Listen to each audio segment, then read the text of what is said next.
Greetings, fellow mathematicians. Let's talk about multiplication and division. In the first 3 years of school, children learn about multiplication and division additively. That's because they're skip counting. When you skip count, you're adding the same number repeatedly. They also learn about 2 ways to divide. I can divide by making groups of, or I can divide by making equal groups. Let's see what that means. If I wanted to divide by 2, I could divide by 2 by making groups of 2. Or I could divide by 2 by making 2 equal groups.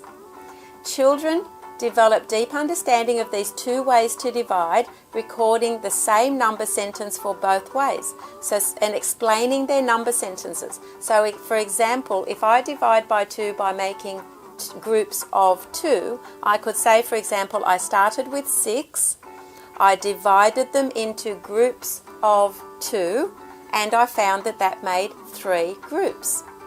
Or I could write my number sentence as, I started with 6, I divided into 2 equal groups, and I found that there were 3 in each group. Now this might sound confusing to an adult, but to a child who is still thinking divergently, this makes perfect sense. They're perfectly happy to investigate seeing division in 2 ways. Now, when you're teaching multiplication and division in the first 3 years of school, we always want to start with division and then move on to multiplication. Why? Because in their real lives, children divide, but they never multiply. They might be given lollies, for example, and told to share them equally. They divide. They're never asked to multiply. They're never given lollies and say, multiply, make more lollies. So in their real life, children divide, they don't multiply. So at school, we want to teach them division first and then lead on to multiplication. So in this way, children are going to divide into equal groups and then use multiplication to work out how many they had to start with. When they start using arrays, they will be dividing into arrays. Not just making arrays, they're going to divide into arrays, record what they did using a division number sentence, and then describe the array using a multiplication number sentence. Now, when they divide into equal groups, they can then pick up a fraction. So they're also going to be linking this to fractions. Years 3 to 6, multiplication and division is learnt multiplicatively. They're not going to skip count anymore. Children are now going to be looking at when they multiply by 2, the number gets 2 times bigger than it was before. When they divide by 2, the number gets 2 times smaller than it was before. So they're going to be multiplying and dividing single-digit numbers. Yes, we want them to learn tables. No, we don't want them to learn tables by rote. Rote means memory. Memories get lost.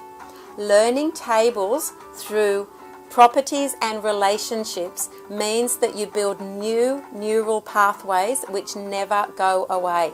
If you forget a table, you've got a strategy to use to work it out again. For example, if you don't know what 7 times 8 is, you're going to get it wrong every time. 54 jumps into my head every time I think 7 times 8.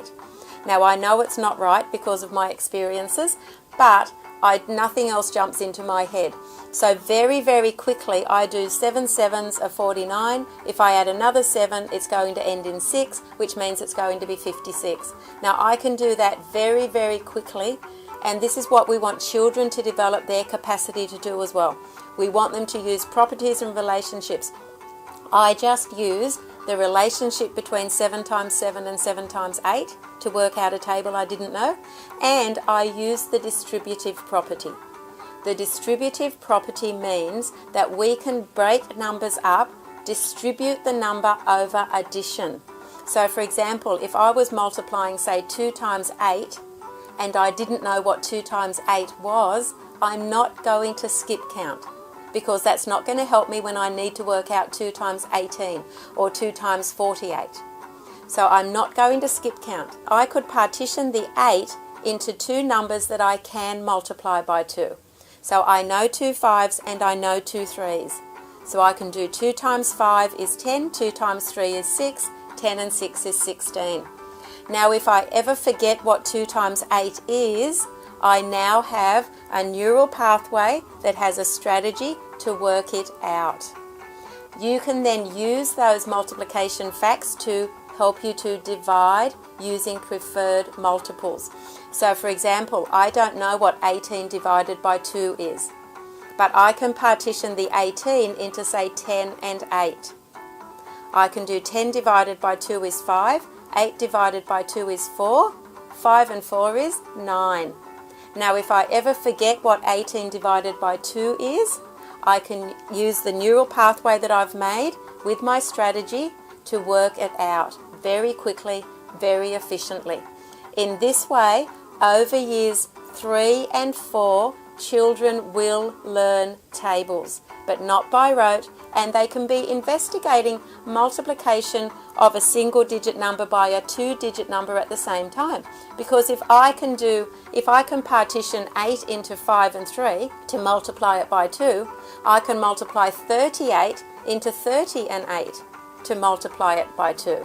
Same concept. It's the distributive property. It works with all multiplication. Now children are going to then multiply two-digit numbers using the area model.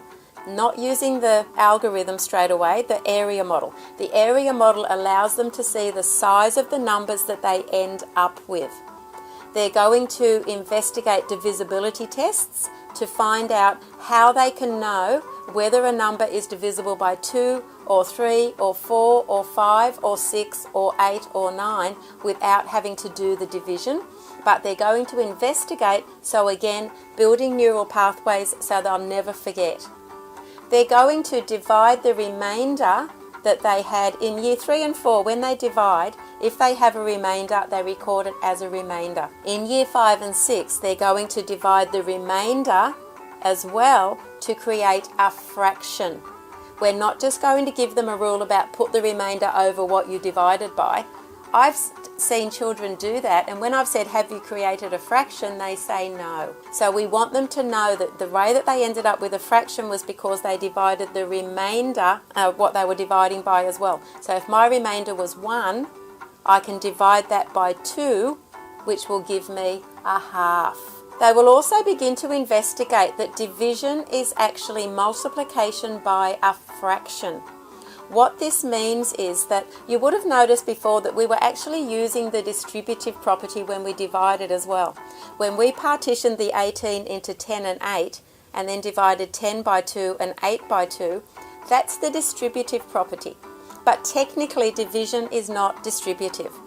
The reason it works is because division is actually multiplication by a fraction. So when children are dividing by 2 in year 3 and 4, they're also going to be finding a half of a number.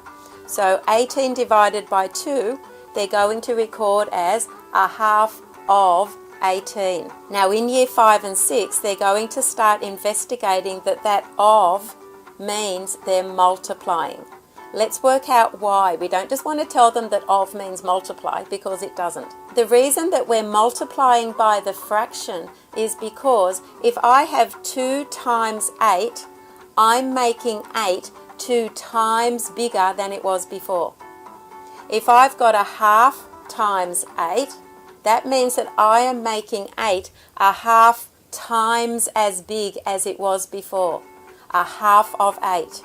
So this is why division is multiplication by a fraction.